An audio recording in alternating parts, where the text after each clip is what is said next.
Greetings, brethren. I was reading this article, and I just want to share with you the background of the Translators of the King James Bible. I just wanted to share with you some information so it's ready at your fingertips, so you know that you're confident that your King James Bible is translated accurately, because the translators were competent. They were learned men. I mean, some of these men knew Latin, Hebrew, Aramaic, Greek, Chaldean, how we pronounce it, and amongst 15 other languages. There's some people that know 20 languages in the communities, and so yeah, it's not like today you have Christians and teachers and pastors looking up Greek words. Well, in the Greek, this Greek word, and that's not the same thing as knowing the language. I mean, for Bible studies, when you're studying the meaning of the Greek, they pull up, well, this is the meaning of this Greek word. It's just the root word. There's tons of, just like the English, there's grammar, tenses, just like when I say, I love pizza. Do I want to marry pizza? No, it has a different meaning. But if you say love, well, love is extreme pleasure in something. You could say, I love this woman, so you marry it, but that doesn't mean you want to marry pizza. So they go like this. I'll share the screen right now.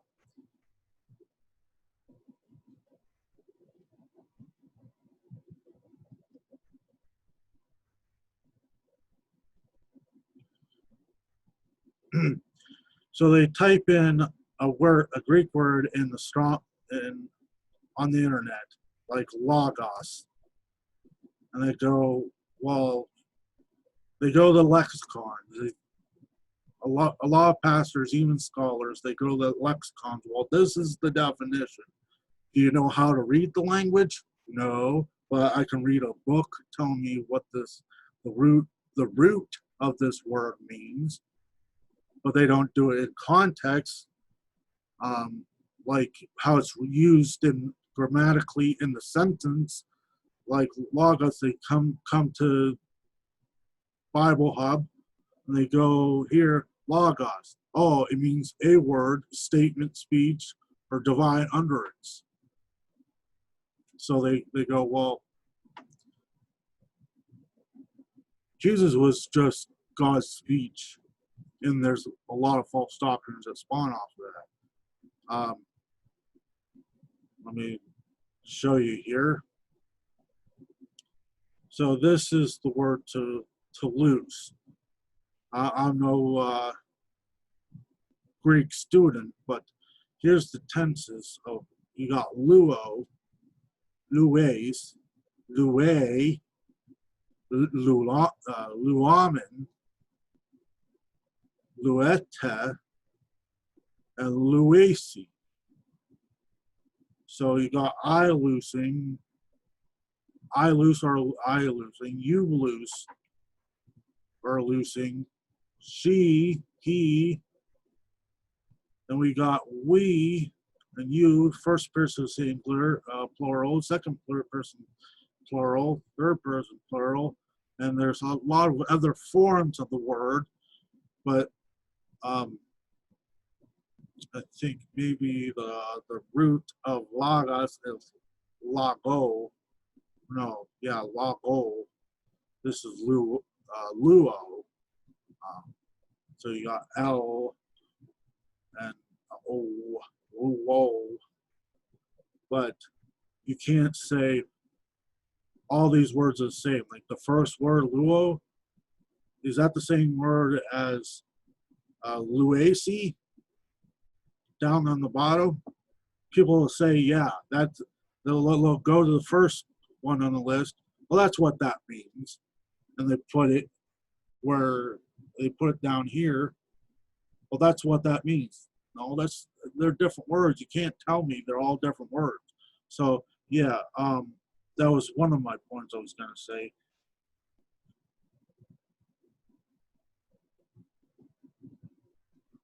But yeah, you have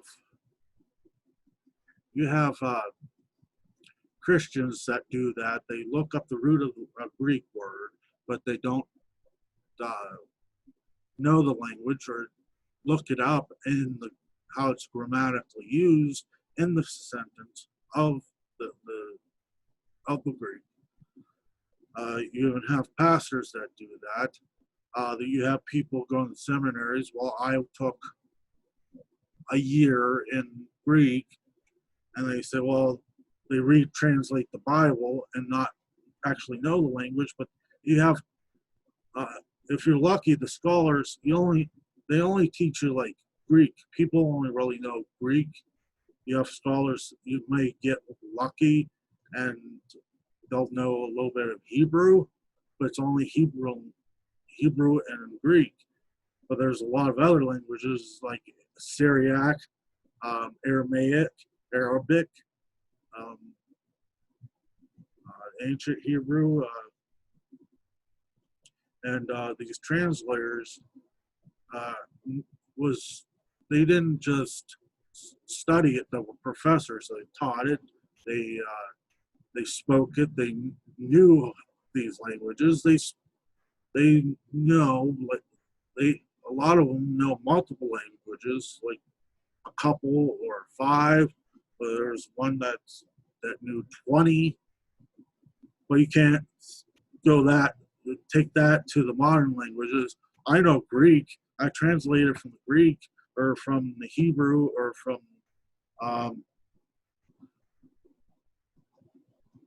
other, and just focus on that. There's Latin and everything else. So, yeah, I just wanted to share with you article I read, just give you information on your fingertips of the background of these translators, so you know that they were proficient in translating. They were proficient. They knew these languages. They didn't just, well, I'll look it up in a lexicon and that's what it means. But no, they taught it. They were professors. They knew multiple languages. So I just wanted to share a little bit of background of these translators.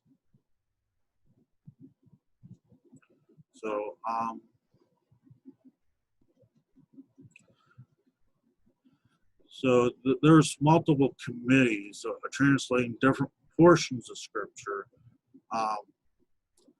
but I think there was, what is it called? Okay, they were divided in 6 committees, 2 each at Westminster and Oxford, Cambridge, and 6 committees. Well, that's not 6. So each was assigned, the committees were assigned certain portions of Scripture.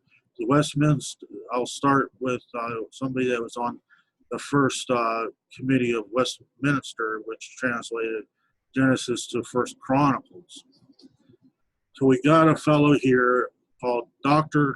Lancelot Andrews, and it tells about him. He lived, gives the dates, 1555 to 1626.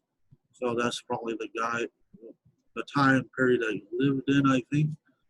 Fellow at Pembroke College, Cambridge. Andrews has had his early education at Cooper's Free School and Merchant Taylor's School, where his rapid progress and study of the ancient languages were brought to notice of Dr. Watts, the founder of some scholarships at Pembroke Hall, Cambridge. Andrews was sent to that college where he took his uh,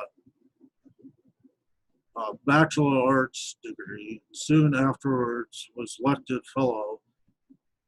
He then took his master's degree and began to study divinity and achieved great distinction as a lecturer.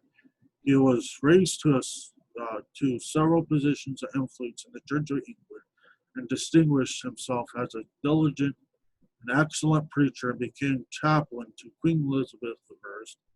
King James I promoted him to the position of Bishop of Chichester in 1605 and also gave him the influential position of Lord Almoner, and later became Bishop of Ely and a Privy Councillor. Till the end of his life, he was made Bishop of Winchester. It was recorded that Andrews was a man of deep piety, and that King James had such great respect for him that in his presence he refrained from the levity in which he indulged at other times. The sermon preached at Andrew's funeral in 1626 paid tribute to his great scholarship, his knowledge in Latin, Greek, Hebrew, Chaldee, Syriac, and Arabic, besides 15 modern languages.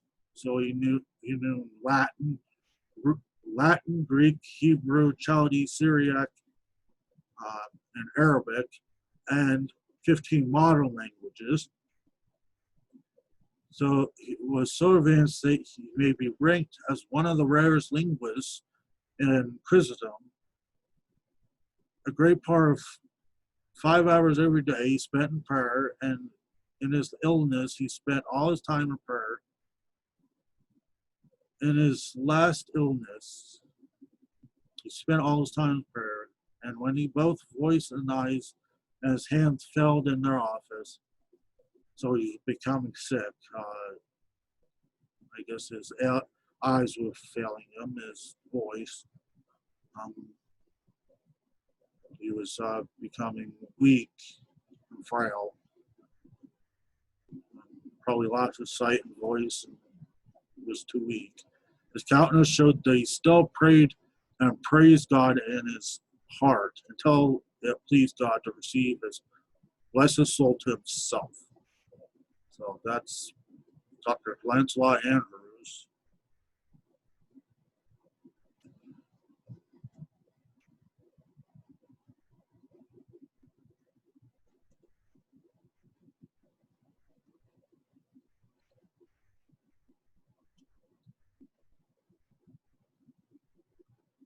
You got next they list William Bedwell, 1561-1632, Master's of Arts degree, St. John's College, Cambridge. He had established his reputation as an Arabic scholar before 1603 and is recognized as the father of Arabic studies in England. He was the author of the lexicon Heptaglotton in 7 folio volumes, including Hebrew, Syriac, Chaldee, and Arabic. And he also commenced a Persian dictionary, so he knew whatever Persian language it is. Is the language called Persian? I don't know. But he made a Persian dictionary and an Arabic translation of the Epistles of John, which are now to be found among the law manuscripts in Bodleian Library. Next, we got Dr. F. Burleigh, Fellow of King James College, Chelsea. Dr. Richard Clark, Fellow of Christ College, Cambridge, who's one of the 6 preachers of Canterbury. Professor Geoffrey King, Fellow of King's College, Cambridge, and Regis Professor of Hebrew, Lively Spalding, and buying from the first Cambridge committee, also held his professorship. Dr.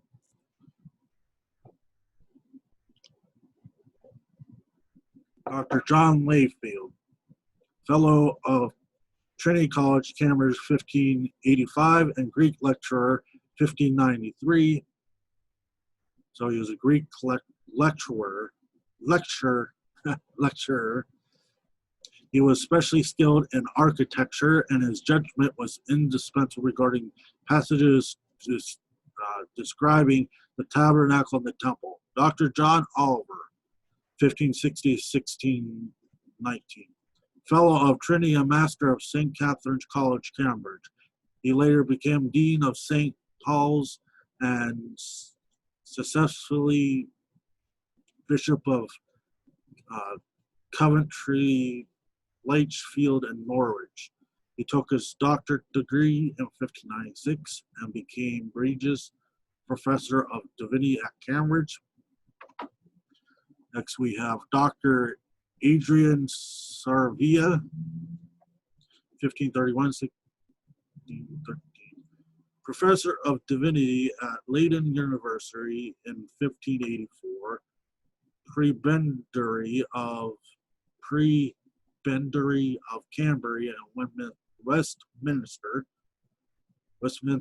In the controversies of the period, he often referred to as the learned foreigner. His Spanish descent and residence in Holland qualified him to assist the translators with his first-hand knowledge of the work of Spanish and Dutch scholars. He was also proficient in Hebrew, so he knew Spanish and Dutch.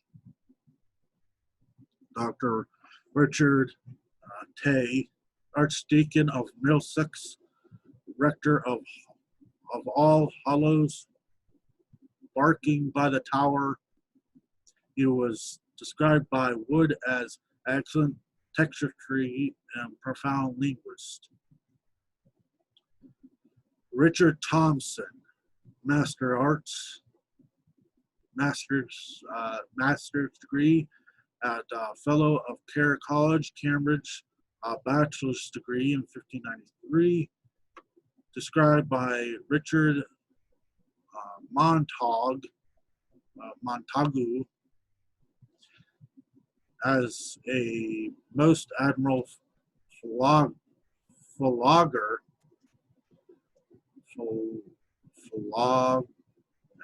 better known in Italy, France, and Germany than at home. The first Cambridge committee, which translated from Second Chronicles to Song of Solomon, numbered 8 scholars. Dr. Roger Andrews, Fellow of Pembroke, Master of Jesus College, doctorate degree, brother of Lancelot Andrews. Professor Robert Byng, 1574-1651, Fellow of Hunter House, Cambridge, and Hebrew professor. Dr. Lawrence Chatterton, 1546-1640,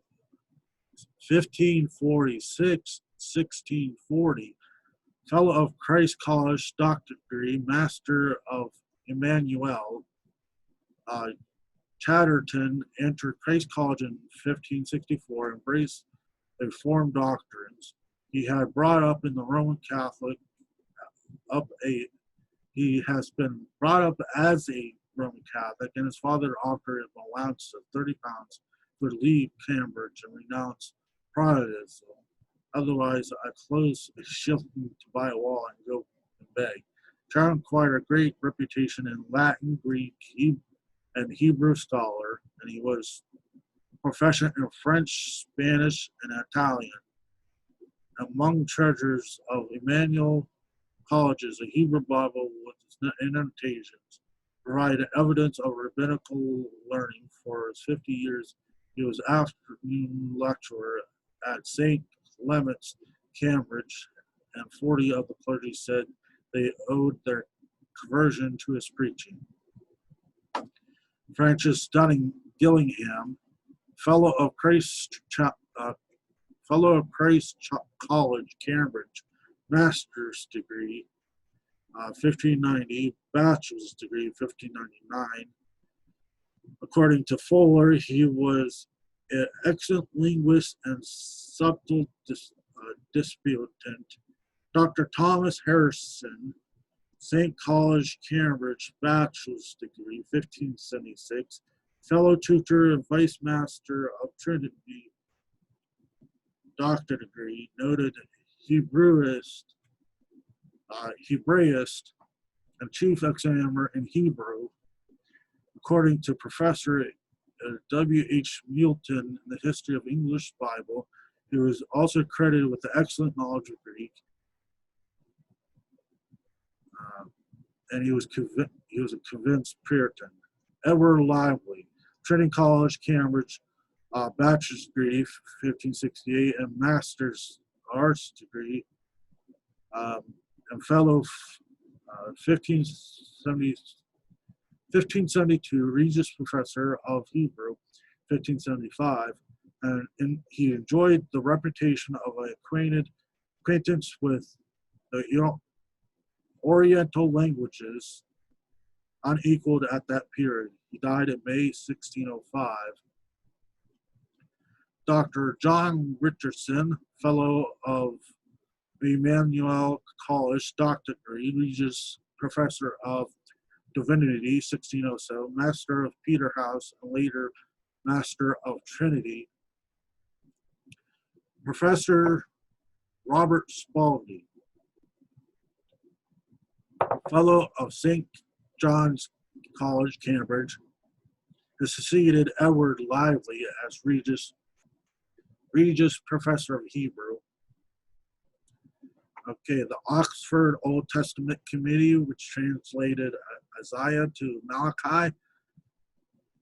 We have Richard Brett, Fellow of Lincoln College, Oxford, doctor degree, well-versed in classical and Eastern languages, Latin, Greek, Hebrew, Chaldee, Arabic, and Ethiopic, the language from Ethiopia. Richard Fairclough, Fellow of New College, Oxford. And we have John Harding, President of Magadan College and Regius Professor of Hebrew. He presided over this committee. Dr. Thomas Holland, Balliol Exeter's College, Oxford, Bachelor of Arts degree, 1570, and Master of Arts degree, 1575, Bachelor's degree, 1882. Okay, 1570 is Bachelor of Arts, Master of Arts is 1575, Bachelor's degree, 1582, Doctorate degree, 1584, Master and Regius Professor of Divinity, 1589. He achieved so much distinction in many fields of learning that he was not only highly esteemed among English scholars, but also had a good reputation in universities of Europe. He was mighty in the scriptures and faithful in explaining them. His example went hand in hand with his precepts, and he himself lived what he preached to others. His biographers writes, he loved and longed for God, for the presence of God, and the full enjoyment of Him. His soul was framed for heaven and could find no rest until he came there. His dying prayer, come, oh come, Lord Jesus, thou morning star. Come, Lord Jesus, I desire to be dissolved and to be with thee. Okay, you got Dr. Richard Kilby, Lincoln College, Oxford, Bachelor of Arts degree, 1578, Master of Arts degree, 1582, Bachelor's degree and Doctorate degree in 1596, and Regius Professor of Hebrew in 1610. He was the author of a work of Exodus prepared from Hebrew commentators. And then you got Dr. John Reynolds, Martin College, Oxford, moved to Corpus Christi and became fellow in 1566. He took his doctorate degree in 1585 and became Regius Professor of Divinity. After several years as Dean of Lincoln, he was made a president of Corpus Christi College in 1598. He represented the Puritans at the Hampton Court Conference, of which he suggested that a new translation of the Bible should be undertaken. His reputation as a Hebrew and Greek scholar was sufficient warrant for his inclusion among the translators, and Hall related that his memory and reading were near to a miracle. He worked on the translation of the prophets until his death in 1607. During this period, Oxford translators met as residents once a week and compared and discussed their work. His brother William was equally able in languages. He was, however, a Romanist, worked on the Rains Bible.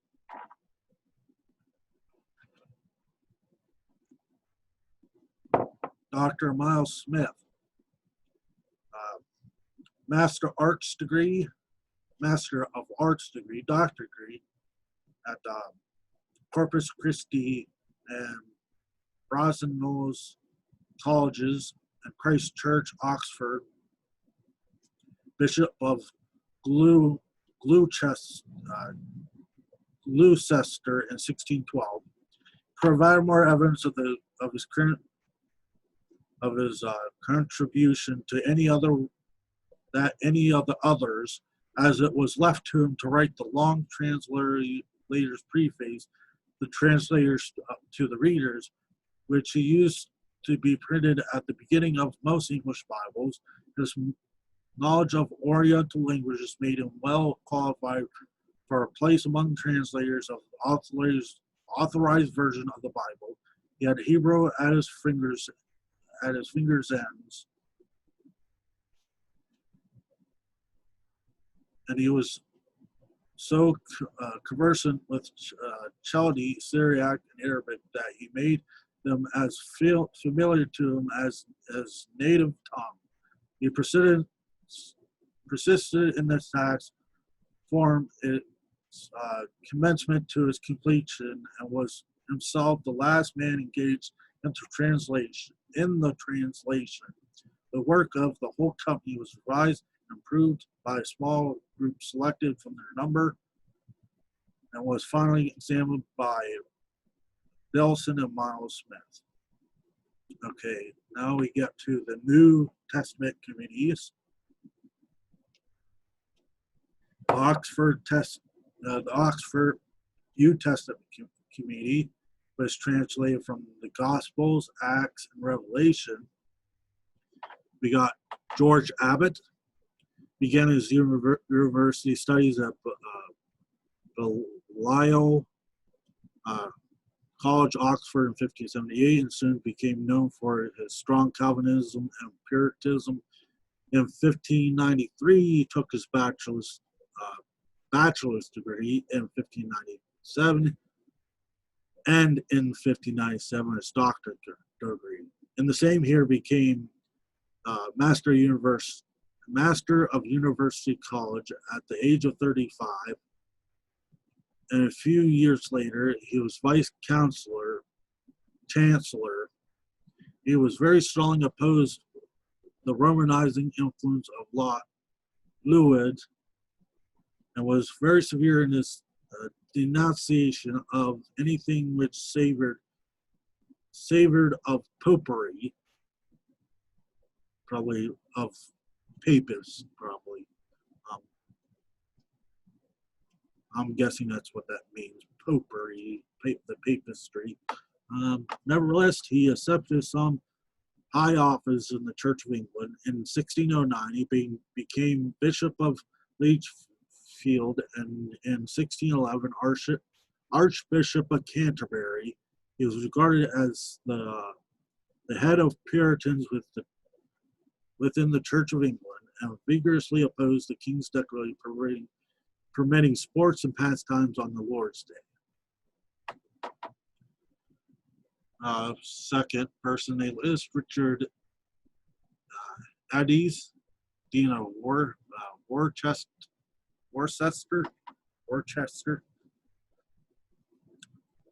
Next is John Harmar, Master of Arts degree in New College, Oxford, Professor of Greek in 1585. Headmaster of Winchester, Worcester, I don't know.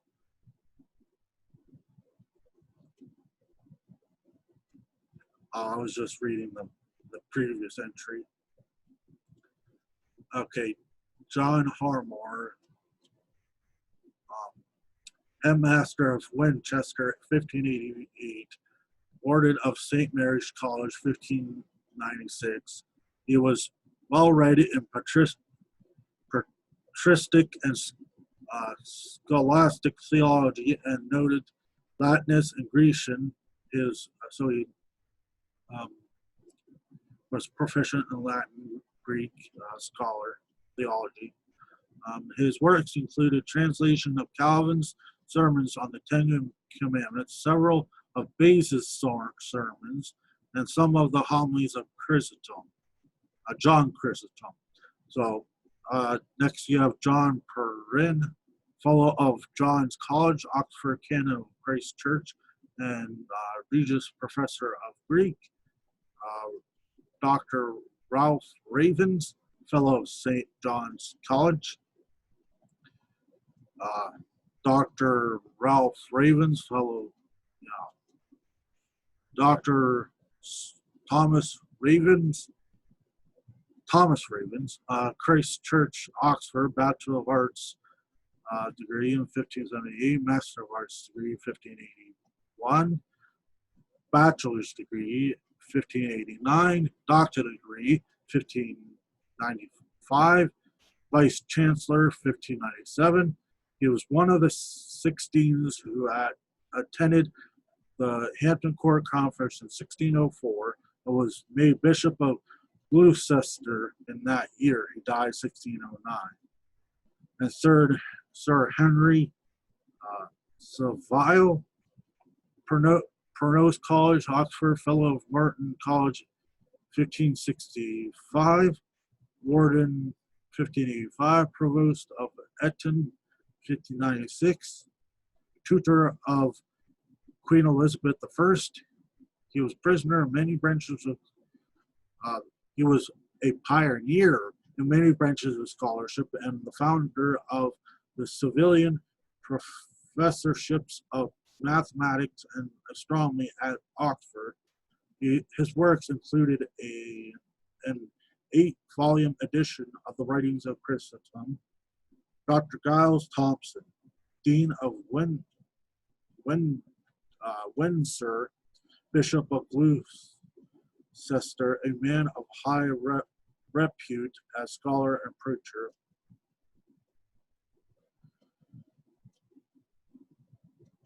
Okay, the Second Westminster Committee, which translated the epistles. William Barlow, St.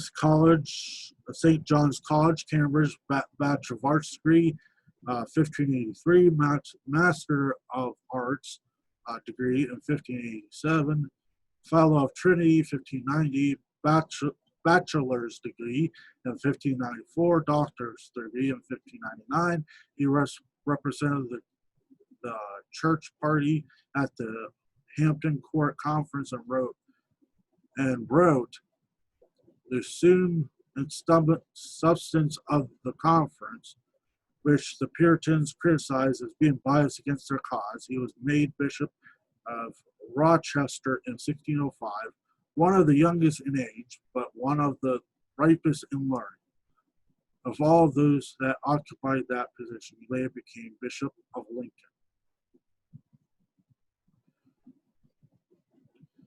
Professor William Dakins, Fellow of Trinity College, Cambridge, Master of Arts, 1594, Bachelor's degree, 1601, Greek lecturer at Trinity and Professor of Divinity at Gresham College, 1604.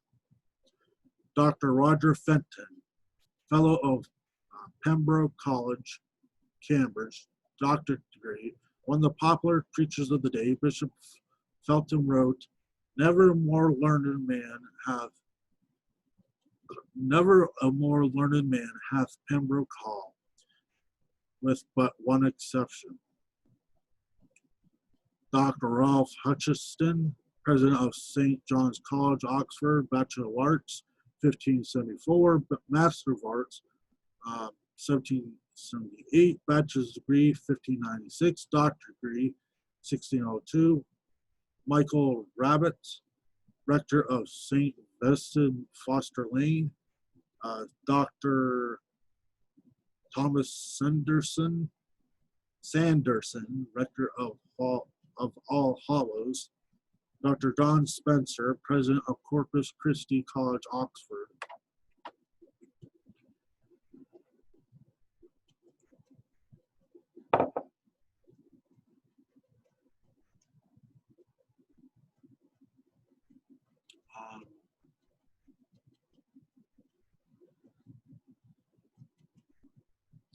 Then you got the Second Cambridge Committee, which translated the Apocrypha.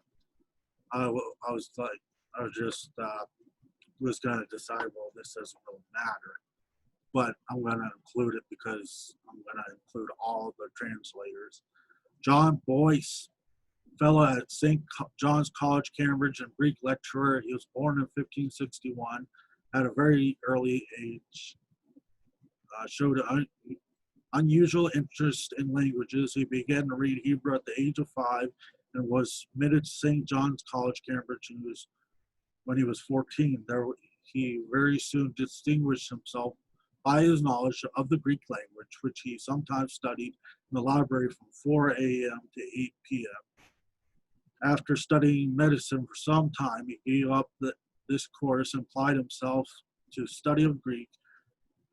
For 10 years, he was a chief Greek lecturer in his college and was with Andrew Downes and was largely responsible for the revival of Greek learning in the English universities.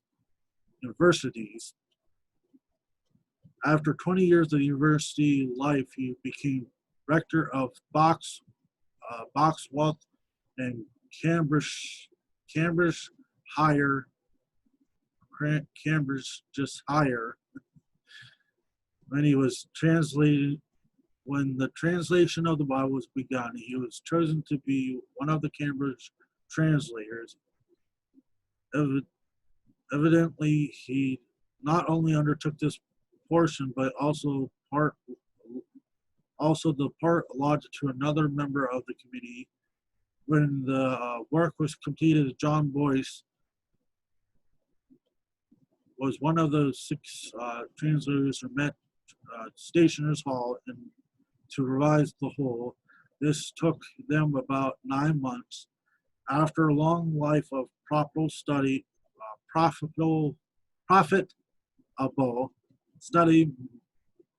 ministry, translating, writing, he died at the age of 84.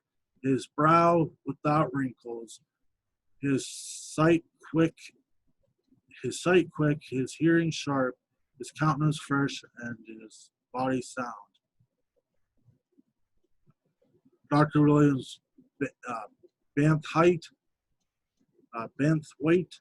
fellow of Emmanuel College, Deputy Margaret Professor of Divinity and late Master of Gonville and Caius College, Professor Andrew Downes, St. John's College, Cambridge, St. John's College, Cambridge, Bachelor of Arts, 1567, Fellow, 1571, Master of Arts, 1574, Bachelor's degree, 1582, Regius Professor of Greek, 1585. Downes and Boyce revived the study of Greek at St. John's. Downes was a professor of Greek for nearly 40 years and was acknowledged to be one of the Greek scholars of the age, and was acknowledged to be one of the best Greek scholars of the age. these two men joined Miles Smith and the subcommittee, which subjected the whole translation to a final, careful process of checking and correction.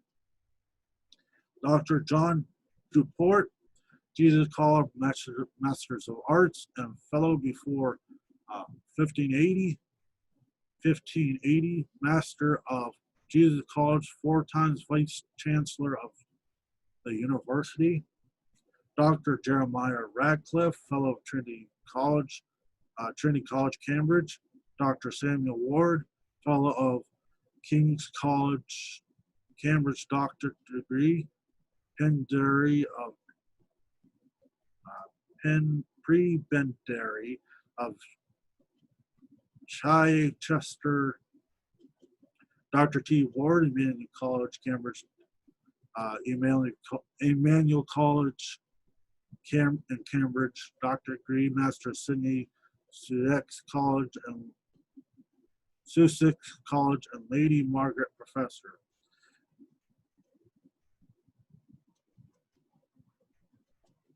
Okay, that concludes the translators, and I just wanted to give a background of these translators and what they knew, how studied they were, and the languages they were proficient in, to demonstrate that they knew multiple languages and they knew the languages. They didn't just.